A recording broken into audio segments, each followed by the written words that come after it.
Paz de Deus, meus irmãos. Quero convidar vocês a abrirem as suas Bíblias no Salmo de número 127. Nós iremos prosseguir com a nossa série de sermões nos Salmos de Romagem. Salmo de número 127. Daremos prosseguimento à nossa série de sermões, As Canções dos Peregrinos. Eu vou fazer a leitura do texto do Salmo de número 127. Os irmãos podem acompanhar silenciosamente.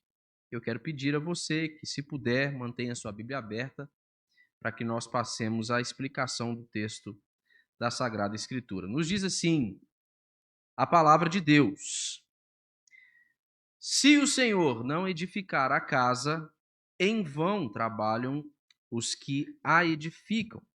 Se o Senhor não guardar a cidade, em vão vigia a sentinela. Inútil vos será levantar de madrugada, repousar tarde, comer o pão que penosamente granjeastes aos seus amados, ele o dá enquanto dormem. Herança do Senhor são os filhos, o fruto do ventre, seu galardão. Como flechas na mão do guerreiro, assim os filhos da mocidade. Feliz o homem que enche deles a sua aljava. Não será envergonhado quando pleitear com os inimigos à porta. Feche os seus olhos. Vamos orar ao Senhor pedindo a bênção da iluminação do Espírito Santo para a nossa correta compreensão do texto que nós lemos. Senhor, nós, mais uma vez, estamos diante de Ti, estamos na Tua presença e trazemos diante de Ti as nossas súplicas, agora em especial para que o Senhor nos instrua, para que o Senhor fale conosco. E para que o Senhor nos conceda, ó Deus, esta tão bendita bênção, tão grandiosa bênção da iluminação do Espírito Santo, de modo a desvendar os nossos olhos, a mudar o nosso jeito de pensar a nossa vida, para que nós possamos pensá-la à luz daquilo que diz a Tua palavra. Mudar, ó Deus, o nosso coração também, uma vez que nós estamos postos diante da palavra do Senhor, que tem poder para nos transformar por inteiro. Nós desejamos isso, nós precisamos disso, nós dependemos do Senhor em todas as coisas e por isso lhe suplicamos, ó Deus, esta bênção e fazemos isso no nome de Jesus, o nosso bendito Salvador. Amém. Amém. Irmãos, Martinho Lutero era um homem trabalhador, foi um servo fiel e trabalhador. Mas Lutero ele reconhecia que o seu trabalho na Reforma Protestante ele seria em vão se o Senhor não fosse o verdadeiro arquiteto a construir ali, a estabelecer as bases daquele movimento tão importante para nós e para a nossa tradição em especial. Lutero normalmente escrevia para amigos, para órgãos públicos, à medida que ele ia ali dando direção ao trabalho que ele estava exercendo. É lógico, ele se envolvia especialmente com a pregação da palavra, com a oração, mas ele trabalhava, ele ia trabalhando, se envolvendo, fazendo seus contatos. E comumente Lutero, ao fazer isso, ele sempre, juntamente com a sua carta, com a comunicação que ele desejava fazer com quaisquer dessas pessoas, ele normalmente escrevia ou mandava para eles ali alguma breve exposição feita por ele de um dos salmos da Escritura. E se nós estudarmos um pouco da história da igreja, nós vamos ver que em novembro de 1523, ele recebeu um contato do Concílio de Riga, agradecendo a ele pelos trabalhos que ele estava prestando ao reino de Deus no tempo da Reforma Protestante, agradecendo por sua influência, pelo seu ensino, por sua bravura. E então, Lutero, ele respondeu, e como sua resposta ao Concílio de Riga, ele enviou de volta para eles uma breve exposição do Salmo 127. Se o Senhor não edificar a casa, em vão trabalham os que a edificam. A mensagem de Lutero era que a reforma ela não poderia, em hipótese alguma, ter sucesso se o Senhor não estivesse trabalhando por meio dos esforços dele, mas especialmente, mais amplamente, por meio dos esforços, da labuta de toda a igreja de Deus. Este salmo nos fala muito a respeito da nossa dependência do Senhor em todas as áreas da nossa vida. Nenhuma atividade, nenhuma obra humana destinada ao reino de Deus, ela pode ser frutífera, a menos que Deus a abençoe com a sua presença e com o seu auxílio. Nós dependemos do Senhor em todas as coisas. É isso que este salmo nos ensina. E o salmista aqui do Salmo 127, ele vai escolher 4 temas comuns à vida de qualquer pessoa para poder ilustrar o seu argumento.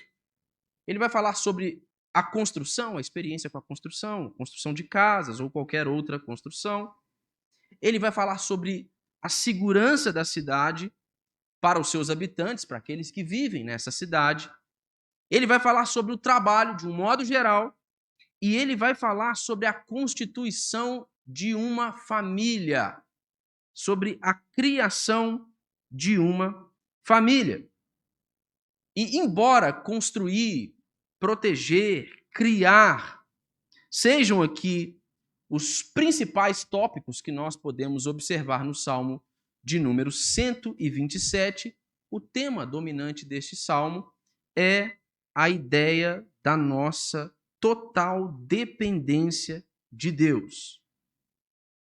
O salmista está nos mostrando aqui que claramente a chave para nós construirmos uma casa, para nós protegermos uma cidade, é o Senhor a construindo ou a vigiando.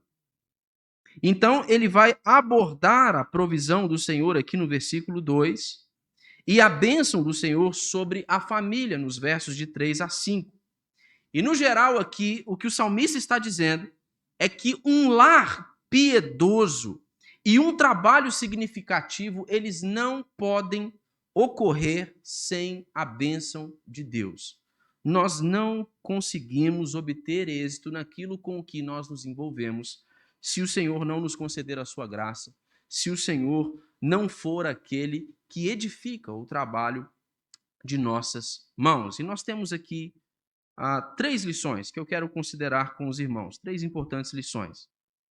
A primeira delas está no versículo 1, no primeiro verso que nós lemos do Salmo 127. O texto da Sagrada Escritura aqui nos faz uma advertência contra a autoconfiança. Nós não devemos ser autoconfiantes. Esta é a primeira lição.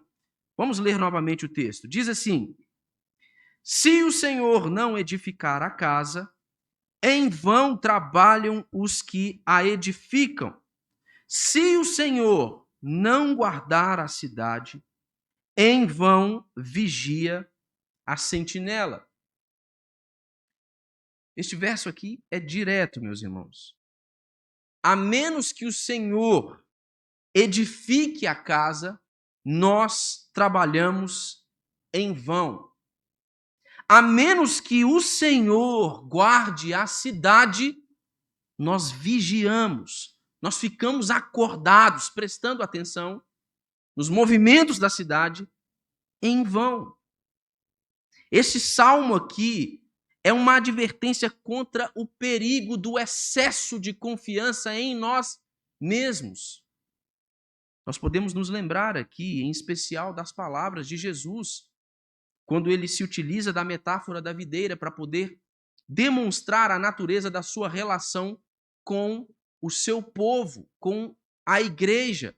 E o que é que Jesus nos ensina? Ele nos diz que sem ele, fora dele, longe dele, nós não podemos fazer coisa alguma. Veja só, esse salmo aqui não está nos ensinando, irmãos, que aqueles que falham em depender do Senhor, aqueles que não vivem as suas vidas na dependência do Senhor, eles não vão ser capazes de colocar pão na sua mesa, não vão ser capazes de suprir as necessidades de sua família. Não é isso que o salmista está ensinando. Isso pode ser provado, o contrário, com muita facilidade. Muitas pessoas que não temem o Senhor, não servem ao Senhor, vivem as suas vidas como se não dependessem do Senhor, obtêm o fruto do seu trabalho, colocam alimento nas suas mesas, às vezes vivem uma vida abastada, gozam de boa condição. Não é isso o que o texto da Escritura está nos ensinando.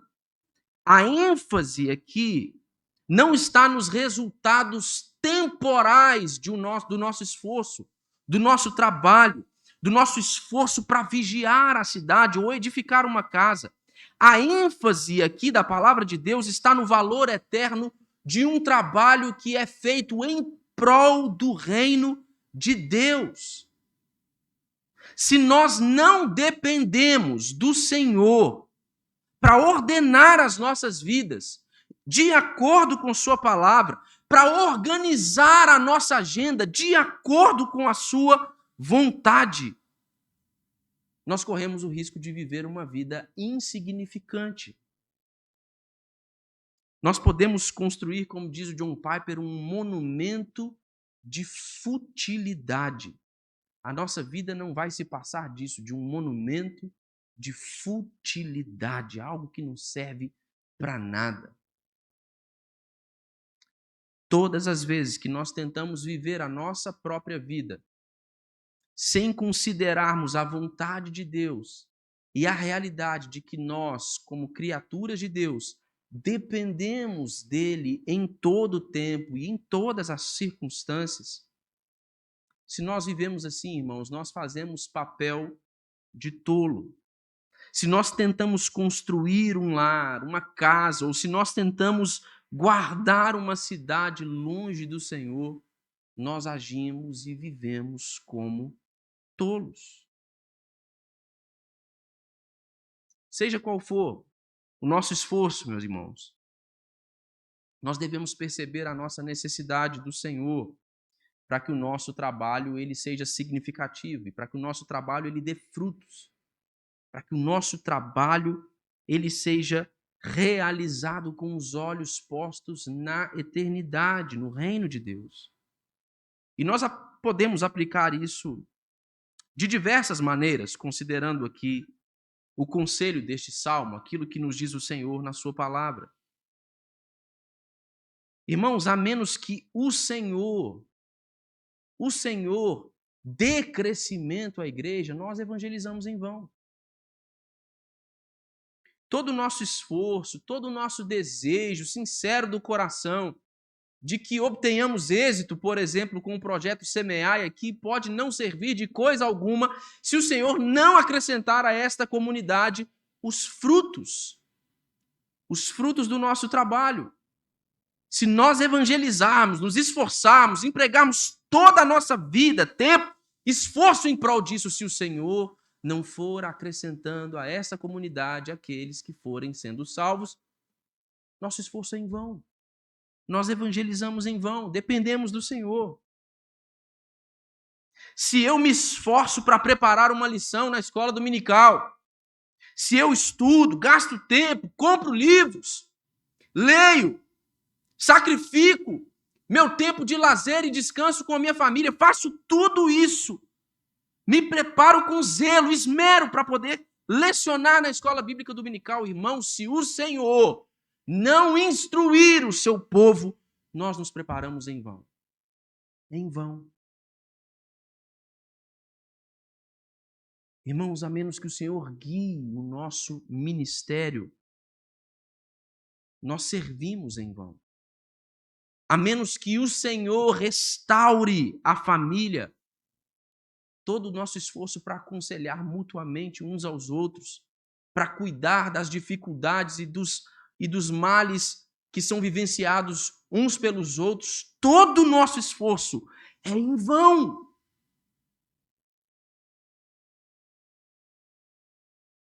A menos que o Senhor, irmãos, proteja os missionários que nossa igreja apoia, e não só os que nossa igreja apoia, aqueles que dedicaram a sua vida ao Senhor, a menos que o Senhor os proteja no campo missionário, eles viajam em vão, eles angariam recursos em vão, eles se esforçam em vão.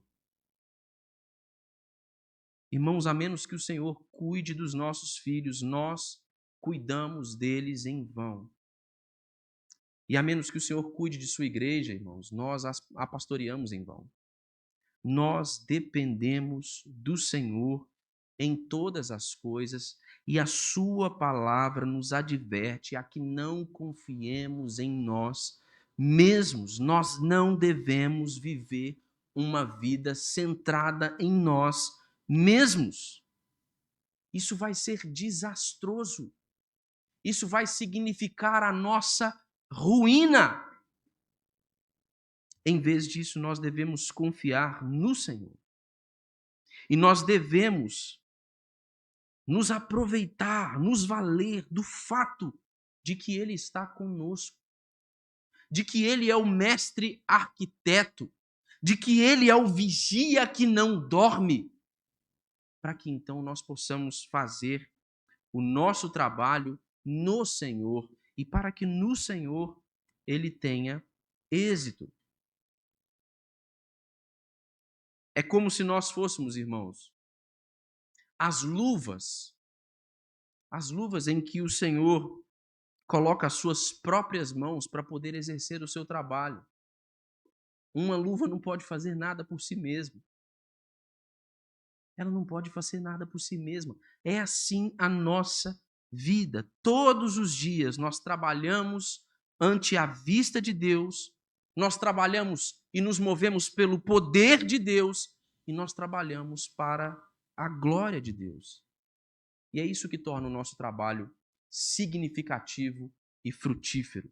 Um trabalho centrado em uma confiança plena em Deus, o nosso Pai, e não em nós mesmos. Nós não devemos confiar em nós mesmos. Uma segunda lição deste texto é que nós não somente não devemos confiar em nós mesmos e, por conseguinte, obviamente, devemos confiar no Senhor, mas a nossa vida deve expressar a nossa confiança no Senhor, sendo vivida de forma equilibrada. Leia comigo aí o verso de número 2. Diz assim a palavra de Deus: inútil vos será levantar de madrugada, repousar tarde, comer o pão que penosamente granjeastes. Aos seus amados ele o dá enquanto dormem. Enquanto o primeiro versículo nos adverte contra a autoconfiança, este verso nos adverte contra o resultado dessa autoconfiança: trabalho excessivo, esforço incontido em favor de algo vão, sem valor, sem significado. O versículo de número 2 aqui nos adverte contra o excesso de trabalho. Ou seja, nos dedicarmos de tal maneira ao trabalho sem que nós venhamos a obter descanso físico e espiritual no Senhor. Essa é uma maneira, irmão, de nós expressarmos a nossa falha em dependermos do Senhor. É trabalharmos com toda a nossa força, confiados em nossa própria força, servilmente, escravos da angústia e da ansiedade. O Senhor está nos dizendo: isso é inútil, não serve para nada, não tem valor algum. Então, o que é que a palavra está ensinando aqui? Você pode se perguntar: que eu devo, então, ao chegar na minha casa, pedir conta e abandonar meus compromissos e pendurar uma rede lá em algum lugar, deitar e vou ficar agora só sombra e água fresca, que eu não preciso trabalhar, o Senhor trabalha por mim. É isso que o Senhor está nos ensinando aqui? Obviamente que não. A palavra de Deus está repleta de substância importante para nós considerarmos o ensino que o Senhor nos confere no que diz respeito à necessidade de que nós sejamos diligentes com aquele trabalho que cabe a nós, que nós devemos fazer. Algumas pessoas podem ler esse texto aqui e podem bancar o preguiçoso, né?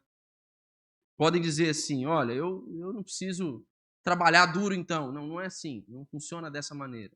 É preciso trabalhar duro.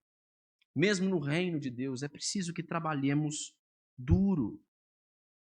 Mas, irmãos, o que o salmista aqui está nos dizendo é que trabalhar até tarde, dormir pouco, não descansar, viver escravizado pelo próprio trabalho, é demonstrar uma falta de confiança adequada no Senhor. É demonstrar que o objetivo final do seu trabalho não é a glória de Deus. Não é a glória de Deus e a expansão do seu reino. A pessoa que nunca dorme, mas é escrava do trabalho, ela é candidata a ter de lidar com todo tipo de problemas em sua saúde. Porque ela falha em viver de maneira equilibrada e de maneira a expressar a sua confiança no Senhor. Está sempre preocupado. Sempre preocupado. Eu preciso fazer muitas horas ao longo do dia, preciso dormir pouco, acordar cedo, dormir tarde, porque eu preciso ganhar dinheiro, eu preciso obter êxito no meu trabalho, eu preciso ter mais coisas. Você vai enlouquecer dessa maneira. Isso só vai revelar uma vida de escravidão, escravidão da preocupação, da ansiedade. Tudo isso revela falta de fé, falta de dependência de Deus. E é por isso que o salmista nos lembra aqui, e nós devemos nos lembrar disso também. Todas as noites, quando nós temos a oportunidade de descansar depois de um dia de trabalho duro, nós temos também a oportunidade de expressar a nossa confiança em Deus. Nós dormimos, nós descansamos do nosso trabalho duro, mas o Senhor nunca para de trabalhar. Aos seus amados, Ele o dá enquanto dormem. É quando nós descansamos no Senhor. É quando nós vencemos as preocupações. É quando nós pedimos a elas um tempo. É lógico, a cada dia basta o seu próprio mal. Mas não agora, não na hora de botar a minha cabeça no travesseiro. Agora chega! Porque eu vou descansar no Senhor. Eu vou dormir como quem depende do Senhor. Como quem vive de maneira a expressar a sua confiança no Senhor. E para isso, para que nós consigamos fazer isso, nós precisamos considerar 3 coisas, irmãos. Primeiro, nós devemos considerar que nós não somos Deus. Em segundo lugar, nós precisamos considerar, irmãos, que nós precisamos de Deus. Em terceiro lugar, irmãos, nós precisamos considerar que nós somos amados de Deus. Ele nos ama. Ele dá sono àquele a quem Ele ama. Todos os dias nós temos a oportunidade de trabalhar para a glória de Deus, pelo poder de Deus, e então descansar no amor de Deus quando o dia termina.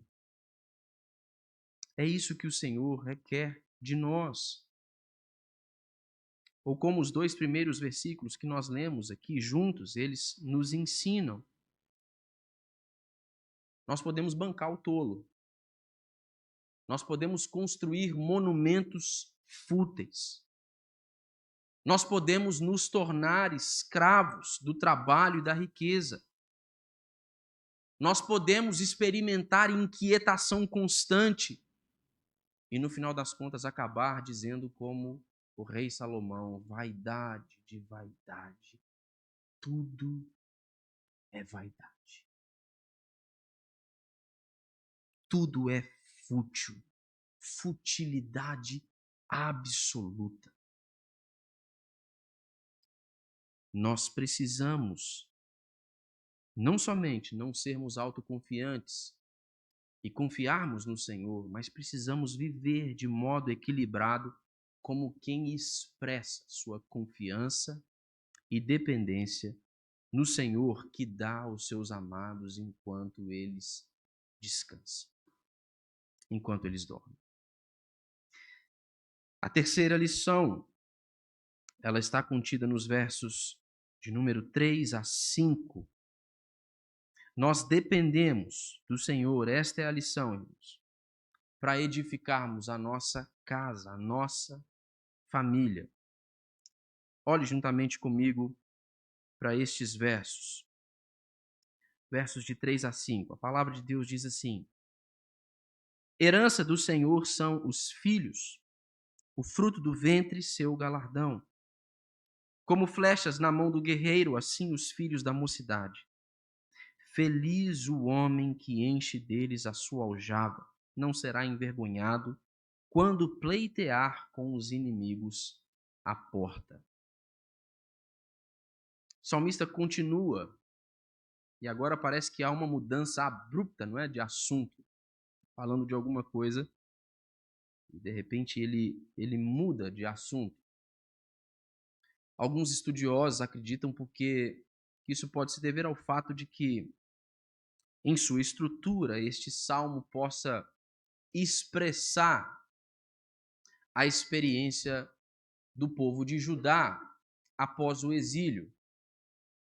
Quando nós pensamos no esforço do povo de Deus, conforme retratado no livro de Neemias, para reconstruírem a cidade de Jerusalém, nós vamos ver que eles retornam do exílio para a cidade, eles vão ali se envolver com a construção dos muros da cidade que estava devastada, e depois de fazerem todo o trabalho, eles olham para dentro da cidade e faltavam habitantes o suficiente. A cidade estava vazia, eram poucas pessoas. Alguns estudiosos acreditam que, de alguma maneira, este salmo possa, em sua estrutura, expressar esse hiato. E agora o salmista está falando sobre filhos, sobre ter filhos, sobre construir famílias. E ele começa no verso de número 3, dizendo que crianças são dádivas de Deus, são herança de Deus. Nós devemos ver crianças como uma bênção. Deus graciosamente nos dá filhos e eles devem ser vistos como sendo uma bênção, não um fardo. O texto é claro para nós. Os filhos são uma herança do Senhor. Eles vêm do Senhor. Eles são uma recompensa, um galardão, a expressão do favor de Deus para com o seu povo. Isso não significa que nós devemos transformar os nossos filhos em ídolos, idolatrá-los. Mas certamente nós devemos valorizá-los. Nós devemos agradecer a Deus por eles. Eles são lembretes visíveis do amor e da misericórdia de Deus para conosco. Mas pensem agora na nossa cultura. Pensem no nosso tempo. A nossa gente, o nosso povo, em nosso tempo, parece não ter uma visão elevada das crianças.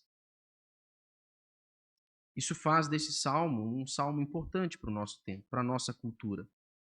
Ele nos lembra de qual é a visão de Deus sobre as crianças. Qual a perspectiva de Deus sobre os filhos.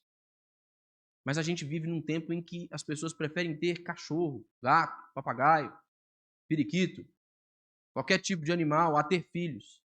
Porque filhos são um fardo.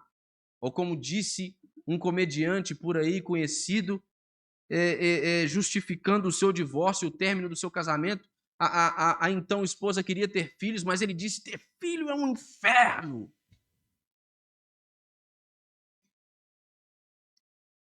Irmãos, herança do Senhor são os filhos, o fruto do ventre, o seu galardão. E o salmista continua a demonstrar isso, agora nos mostrando que as crianças, elas são como fonte de proteção, são retratadas aqui no texto bíblico como fonte de proteção. O salmista ele está dizendo aqui que as crianças, elas também protegem a família. A figura, a metáfora que é utilizada aqui para se referir aos filhos é como se eles fossem flechas nas mãos de um guerreiro. E esses pais, então, que têm filhos, eles são felizes e abençoados se tiverem a sua aljava cheia de filhos, de crianças. E como isso se explica? O salmista está falando aqui, por meio dessa metáfora de conflitos, de fato, físicos, de guerra, alguma coisa desse tipo. Poderia ser também. Mas na cultura do Antigo Oriente Próximo, os filhos carregavam o nome de seus pais. Ter filhos era uma espécie de reivindicação de posteridade, de que o nome, o testemunho se mantivesse por muitos e muitos tempos. Daí a importância. Então, um filho que desonrasse o seu pai, ele manchava o nome de toda a família. Ele manchava a conduta, o caráter construído arduamente pela família. É isso aqui que o salmista, a isso aqui o autor, o salmista pode estar se referindo aqui. Mas ele pode estar falando mesmo de proteção, de fornecer aos pais proteção emocional contra as aflições, contra o abandono. Quando a velhice chega e você não tem condições mais de exercer algum tipo de trabalho, as coisas ficam difíceis. Normalmente, em quem nós confiamos e de quem nós esperamos cuidado? Dos nossos filhos. É o ciclo da vida, não é? Nós somos cuidados pelos nossos pais, eles se dedicam a nós, se esforçam para nos criar, mas vai chegar um momento que nós vamos ter que cuidar deles. O salmista está enfatizando aqui a beleza de ter filhos, de ter uma família grande. Então, no versículo de número 5, ele acrescenta aqui que aquele homem feliz que enche de flechas, de filhos a sua aljava, não vai ser envergonhado quando pleitear com os inimigos à porta. No Antigo Oriente Próximo, normalmente, a vida social, de um modo geral, das pessoas se desenvolvia à porta das cidades. O mercado, as transações econômicas, todas as coisas que aconteciam às portas da cidade. Então era como dizer que um filho bem criado, criado como alguém que foi ensinado pelo Senhor a viver para o Senhor, ele não seria motivo de vergonha para o seu pai. Ele sustentaria o testemunho de sua família. Ele agiria de maneira correta. Ele seria capaz de defender a honra de sua família. Nós precisamos olhar, ó Deus, olhar, irmãos, para a paternidade, para a maternidade como uma bênção, como um presente do Senhor. Mas, Lucas, eu não posso ter filhos. Isso significa que eu estou em pecado? Lucas, o salmista está dizendo que quanto mais melhor, não é? Eu tive um problema na minha gravidez, tive que operar, não podia engravidar. Qualquer gestação depois seria uma gestação de risco. Estou em pecado? É algum problema? Não, não é isso, irmão. Nós não devemos nos relacionar com aquilo que o Senhor nos diz em sua palavra dessa maneira. Isso é legalismo. Isso não quer dizer que você que não tem filhos representa uma pessoa de menor valor diante de Deus. Mas nós devemos considerar que, como homens e mulheres casados, o Senhor requer de nós que nós nos envolvamos com a paternidade, com a maternidade. É a vontade do Senhor para nós. E também aqui, o salmista deixa claro para nós que nós dependemos do Senhor para que venhamos a cumprir esse papel. A gente não pode fazer isso sozinho. Nós não podemos construir uma vida para os nossos filhos que não seja uma vida vivida à luz da realidade conforme narrada, revelada pelo próprio Deus para nós. Nós não podemos desejar para os nossos filhos uma vida que não é a vida que o próprio Deus deseja para eles. Nós queremos boa condição, prestígio, que o nosso filho faça um bom curso, não é? Nós queremos todas essas coisas, e em algum nível, se isso não é um ídolo para o seu coração, isso são coisas legítimas, não há problema em desejar isso. Mas, acima de tudo, nós deveríamos desejar que os nossos filhos honrassem não o nosso nome, não a nossa fama, mas a nossa fé. O nosso testemunho diante do Senhor. Esse deveria ser o maior desejo dos pais. Ver os seus filhos andando no caminho do Senhor, honrando ao Senhor, não sendo motivo de vergonha para o Evangelho. Mas nós criamos filhos como quem faz para si mesmo, confiados em nossa própria força. Mas o que nós estamos fazendo, irmãos, é construindo monumentos de futilidade. Nossos filhos vão se perder, nosso coração vai se entristecer, porque nós preferimos trabalhar um pouco mais para pagar uma escola mais cara. Terceirizamos todo tipo de trabalho que nós poderíamos terceirizar com os nossos filhos. Nos dedicamos a quaisquer outras atividades e não gastamos tempo com o nosso filho que nós deveríamos gastar para dar a eles um bom emprego, uma boa posição, um bom cargo em algum emprego. Mas nós não vivemos e os criamos como quem os cria para o Senhor e como deseja que eles honrem ao Senhor. Fazer isso vai exigir de nós sacrifícios, irmãos. Às vezes o abandono de um bom trabalho, de uma promoção, para poder viver com uma condição um pouco mais escassa, mas para poder se dedicar ao seu filho, para se dedicar a essa tarefa, honrando ao Senhor. Nós dependemos do Senhor para edificar a nossa casa, irmãos. Esse salmo aqui que nós lemos, irmãos, ele ilustra de forma vívida as palavras do Senhor por meio do profeta Zacarias, capítulo de número 4, no verso 6. O texto da palavra de Deus, através do profeta Zacarias, diz: não por força, nem por poder, mas pelo meu espírito, diz o Senhor dos exércitos. Nós corremos o risco, irmãos, de depender de poder, de depender de dinheiro, de depender da engenhosidade humana. Nós corremos o risco de confiar em nós mesmos e não dependermos do Senhor. Mas a vontade do Senhor, a vontade de Deus, ela não se concretiza dessa maneira, não desse jeito. É somente por meio do Espírito de Deus que nós podemos construir para a eternidade.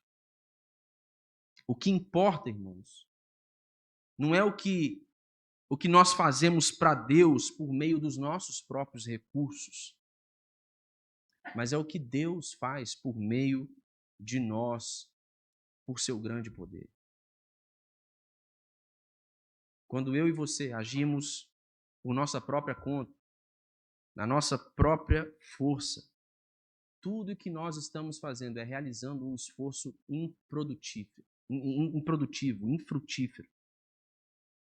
Só que quando o Senhor está naquilo que nós estamos fazendo, ou melhor, quando nós estamos envolvidos com aquilo que o Senhor está fazendo, porque Ele é o mestre arquiteto e o vigia que não dorme, quando nós estamos envolvidos com aquilo que o Senhor está fazendo, a nossa vida, então, ela se torna verdadeiramente significativa. Armas carnais só produzem resultados carnais, irmãos. Somente armas espirituais podem gerar resultados espirituais. Se você quer construir a sua vida no Senhor para a eternidade, você depende do próprio Deus para isso. Você não pode fazer isso sozinho. A vontade de Deus sempre foi a de que, por meio de seu povo, como o seu representante no mundo criado por ele, a sua glória ela se espalhasse por toda a terra. Era assim no Éden, com Adão e Eva. Eles, no entanto, quebraram a aliança com Deus. O Senhor, assim, então, estabeleceu o seu compromisso posteriormente com Noé e posteriormente com Abraão, com a nação de Israel, sempre de modo a, por meio de seu povo, da descendência de seu povo, da posteridade de seu povo, a encher a terra com a sua glória. A, por meio do seu povo, de seus representantes, que ele pudesse, então, revelar a si mesmo por toda a sua criação. Mas a nossa quebra da aliança, da lei de Deus, fez com que nós espalhássemos pelo mundo uma imagem quebrada da criação de Deus. Uma imagem demonizada da boa criação de Deus. O pecado corrompeu todas as coisas.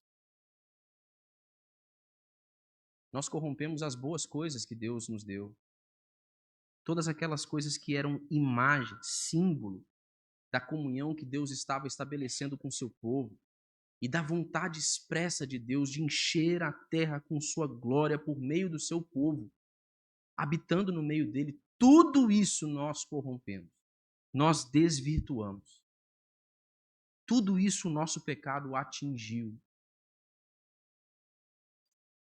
Mas todas essas realidades transitórias, passageiras, apontavam para uma construção, apontavam para um tabernáculo eterno, para uma cidade que não pode ser invadida ou atacada, uma cidade inquebrável, inabalável, que veio ser instituída por Jesus em seu advento. Quando ele trouxe o seu reino, quando ele disse é chegado o reino de Deus, ele está agora entre nós. E a morte e ressurreição de Jesus, sua ascensão aos céus, sua intercessão ininterrupta pelos pecadores junto ao Pai, à destra de Deus, é a nossa garantia de que pelo selo do Espírito, nele, nós podemos encher a terra com a glória de Deus, como seu povo, como sua posteridade espiritual, como filhos gerados de novo pelo Espírito em Cristo, com uma imagem renovada, transformada. Mas nós não fazemos isso sozinhos. Nós dependemos do Senhor para isso. Mais do que isso, nós expressamos essa nossa dependência do Senhor para todas essas coisas na nossa total dependência de Cristo Jesus. Lembrem-se do que ele disse: sem mim, vocês não podem fazer nada. Não sem Jesus. Que o Senhor nos abençoe e que ele tenha misericórdia de nós.